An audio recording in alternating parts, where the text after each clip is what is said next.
Hi, everybody. It's your podcast, Sista Lisa. Thanks for tuning in. If you'd like to discover new music, then you've come to the right place.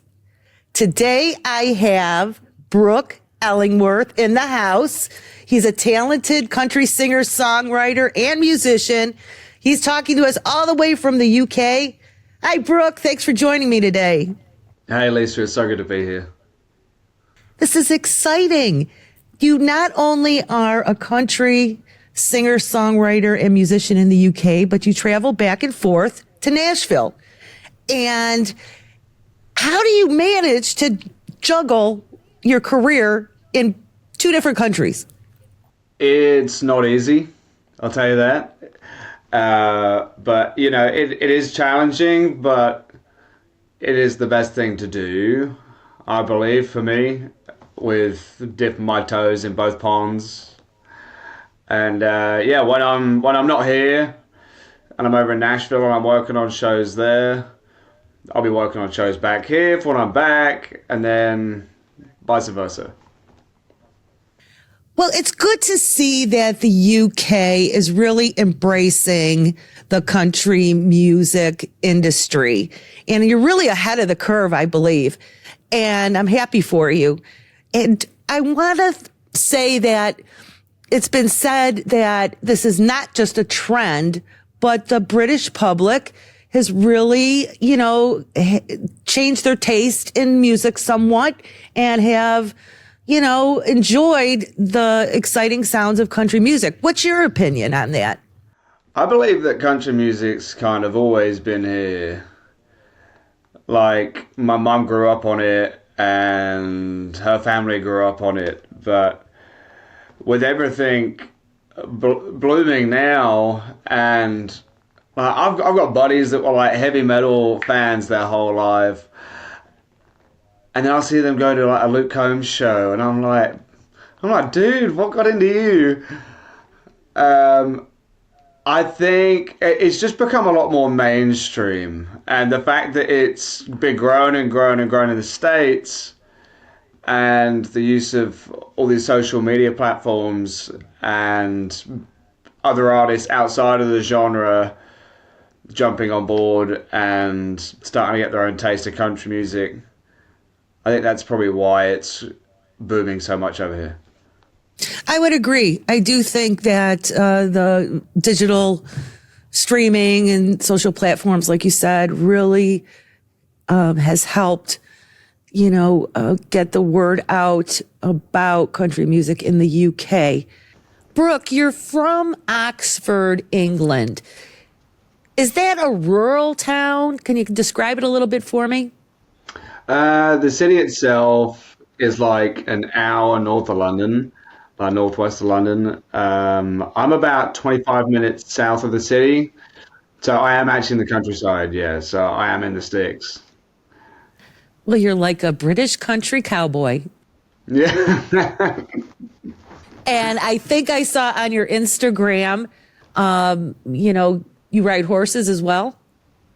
I used to as a kid. Like when I was tiny. I can ride a little bit. And I saw your dog too on Instagram. Yeah, Chica. So when you were introduced to country music through your family, it was played in the home all the time, from what I'm understanding. Did you see yourself as a country music artist at what age? Oh, so from the get-go, I didn't really. I was more obsessed with guitar, and I was playing in as many bands and acts as I could. And there wasn't really a country act or anything at the time. I mean, I had my first gig at 11, and I was doing all that sort of thing. But I was still listening to a lot of these country cats because of all the chicken picking and all all of the melodies and everything in it. But it wasn't until about 2017 where I started writing country music, and I started seeing myself as a frontman instead of just a guitar player. So I started singing properly instead of just doing BVs. And then I went to Nashville in 2018 for the first time, and it reignited those roots in country music for me. So when you went to Nashville for the first time, did you have any significant moments when you were there that kind of were like a breakthrough feel that you know, are making connections and that you would be coming back to Nashville? How did that experience go for you? So that first trip, I didn't really make many connections. I was out there with my dad, and he was working, and I was just floating around the city, just taking everything in. And it was seeing everyone play and how many musicians were playing live and bands were playing live throughout every day of the week. That's what blew my mind. That's what really drug me back there. Well, that's the ultimate father-son trip. That's for sure. Going to Nashville, flying, Yeah.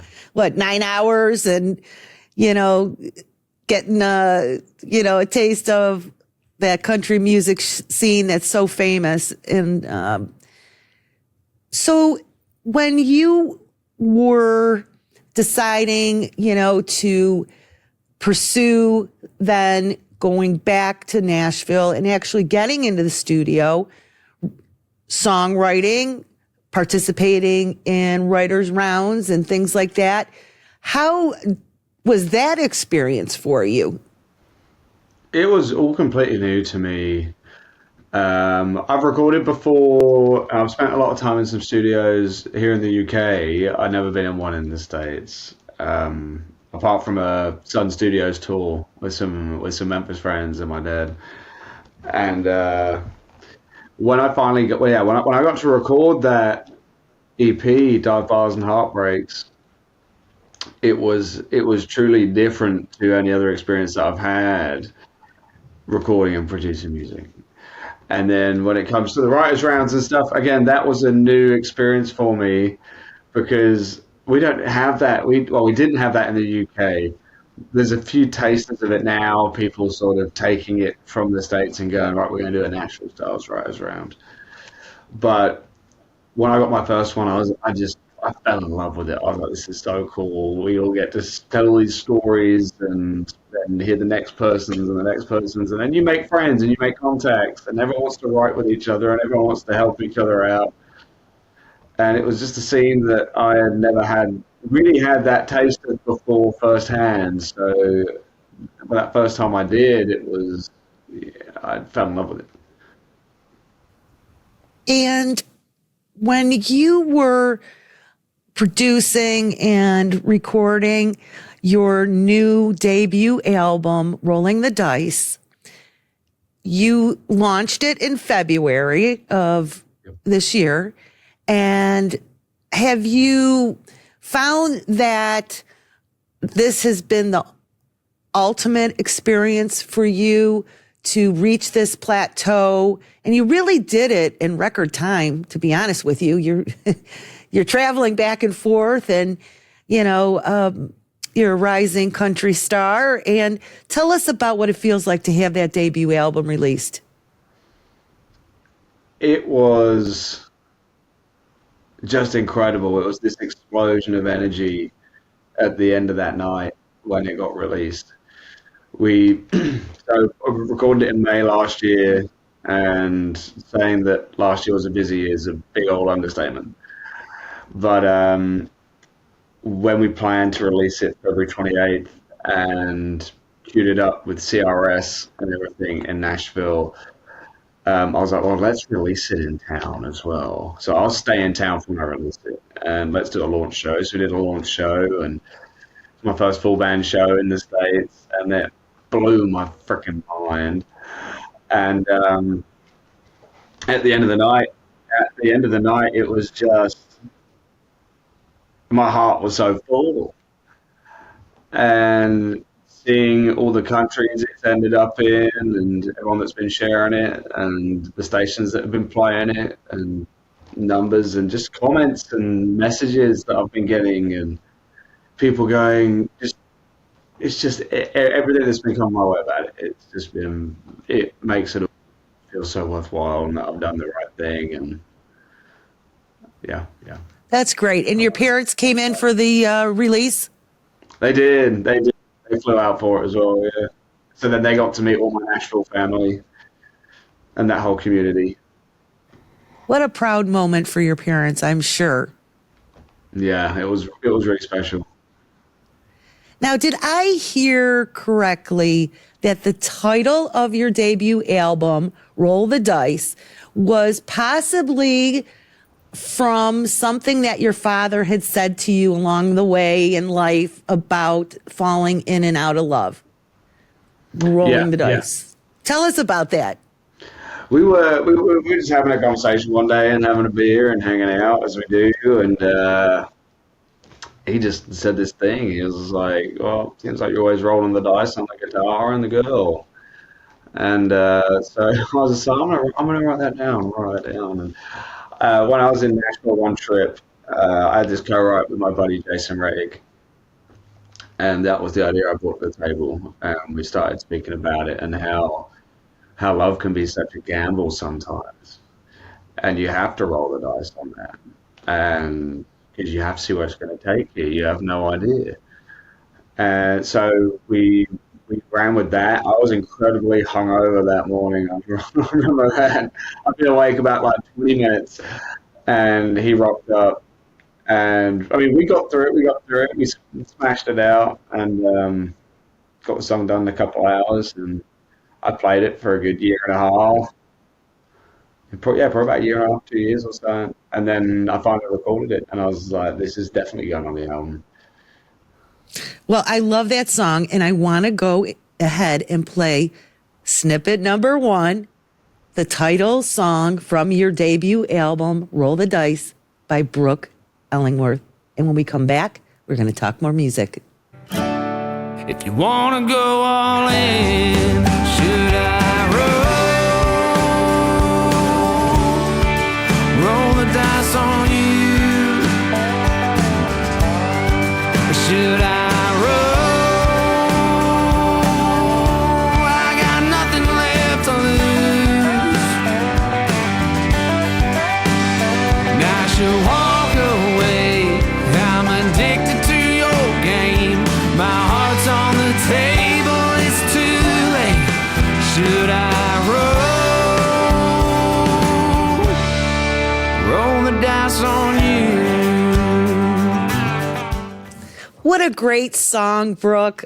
I love it. And I'll tell you what, I love a good hey, that you sing in the song, and it's really is a way to hear a good sample of that sound and your ability to play the guitar as well. Describe maybe a little bit more about the vibe of the album, which features 10 tracks.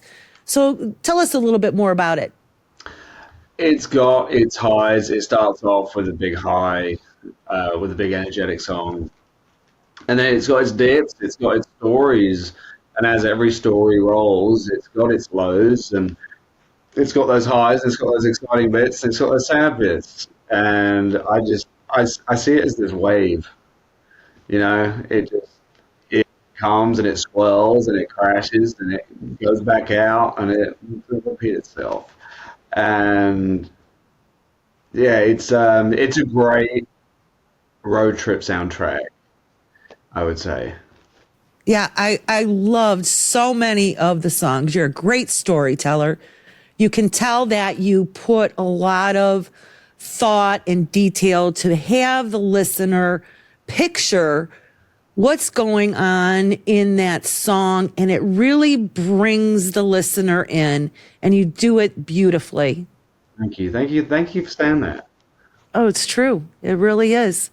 I was fascinated, Brooke, when I was going through some YouTube videos of yours, and I love the series that you did, the live recording session at Somerton Castle in the UK. And one of my favorite songs in that series was Roosters. Yeah. It was at Southern Rock, and you have such a way of, bringing songs to life, and it was great to see the full band. Can you just kind of describe for all of us what the Somerton Castle experience was like for you? This is a great question.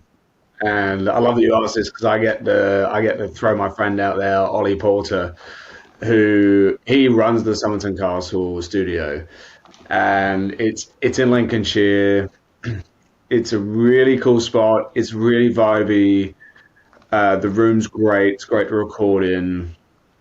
And he was my drummer's friend. My drummer, Matt Sheldon, grew up with him. And Matt mentioned it to me a couple of times. And I was like, yeah, let's go and record some. Let's get some new promos done and do this whole live session thing. And we tracked and did vocals and everything. It was literally just live, and we did it all in an afternoon, I think. And we went there the day before. We set up. We had a few beers. We stayed there, and the next day we rolled in and smashed these songs out. We had a blast doing it. And we've been speaking about doing another one again. Yeah, I thought it was a fantastic idea for you to record that. And, the elements that you see is so unique. I mean, from the chandelier that's kind of in the background throughout while you're singing, you look like a true rock star. And you're so photogenic. You don't take a bad picture. I mean, your social media is full of one great picture after another. Love the album photo in the cover art. And it really is so unique what you and your band and your friend did with that Somerton Castle live session video. Congratulations on that. Thank you so much. Thanks for taking the time and finding those and going through them. That's amazing. Yeah, I really enjoyed it, and I look forward to seeing more of that as well. Wanted to talk a little bit more about your sense of style. I talked about how, you look like a rock star, and the hair is fantastic. Never a bad hair day. I mean, really. Where do you get your sense of style? Do you, you've got, the country look going, and, is this something that you are drawn to personally, and you just have that, creative flair too with your photos? So I like to, I love the country look. I love a Canadian tuxedo. But I don't really want to push it too much because I don't want to be that guy that's trying to be someone that they're not, or someone like I want someone looking at me it's like, oh, he's trying to look like he's from Texas but he's from South Oxford. And I was definitely into rock and roll a lot, and so there are elements of there. I'll wear a lot of jewelry. I'll wear a lot of rings. I like a good flat hat. I'm usually in a trucker cap. But yeah, and then like cowboy cut jeans. If I could wear those every day, I will. Yeah. Who is taking some of those photographs that are featured, like promo shots? They do great job. Gosh. Yeah, so that'll be Paul Nelson. I've been working with Paul for a few years. He did all the artwork on my first EP, and then we did some promo shoots together, and then he did all the shots for the album. And then I've also been working with this videographer and photographer called Cara Keeley. She's brilliant. And we did a shoot just before, like the day before I flew to the States in February, because I was just like, Cara, I need some promo stuff for the socials to push the album. Can we get something in? And we just did something super last minute. And they're both really, really talented people. Yeah, very professionally done. Captures, what you're all about. It's very natural, and they're very talented that you have on your team. Yeah, I got some really talented friends. I'm just really fortunate to be able to surround myself with them. Yeah, yeah. So I want to talk also about a song I'm going to feature in snippet number 2.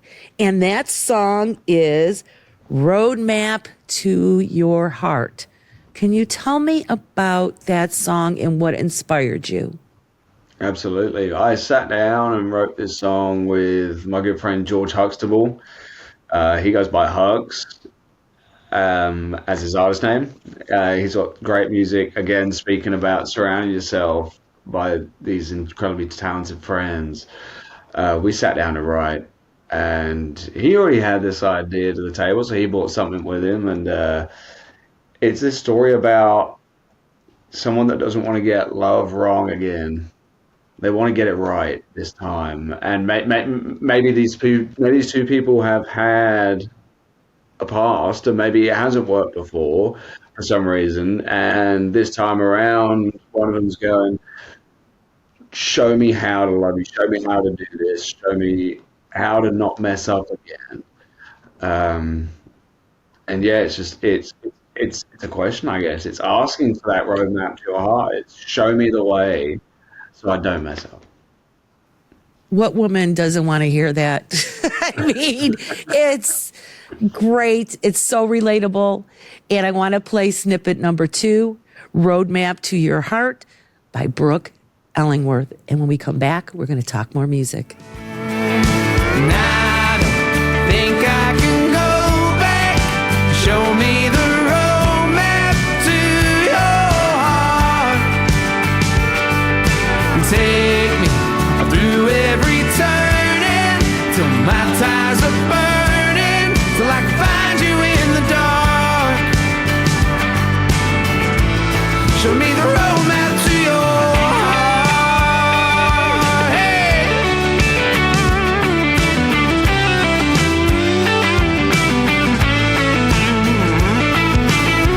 My destination doesn't have to be the end if I'm far away or just around the bend.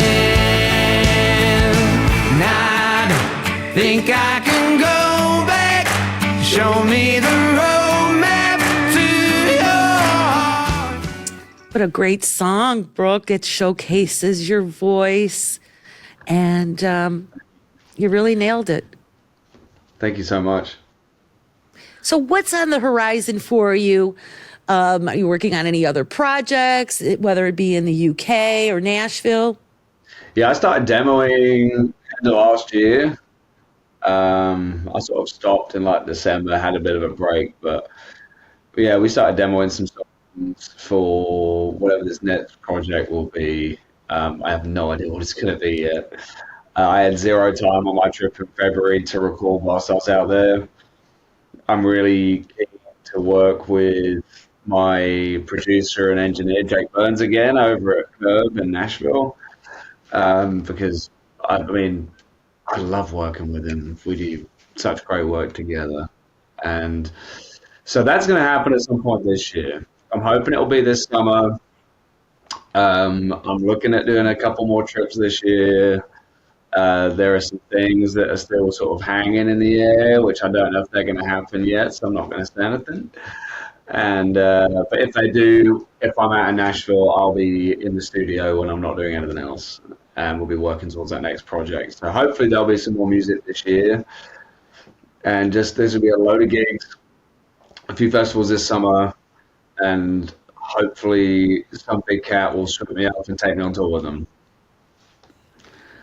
Well, you're on your way, that is for sure. You're very talented. You're blessed to have a great team behind you. Not to mention, also your parents are very supportive.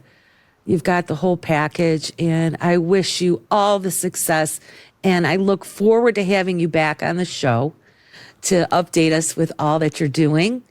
I encourage everyone to download Brook Ellingworth's music and add it to your collection. Again, Brook, thank you for joining me. Lisa, thank you so much for your kind words. Thanks for having me. And yeah, I can't wait to come back and chat with you guys again. Terrific. And Brook, like I always say when I end my podcast, that's a wrap. That's a wrap.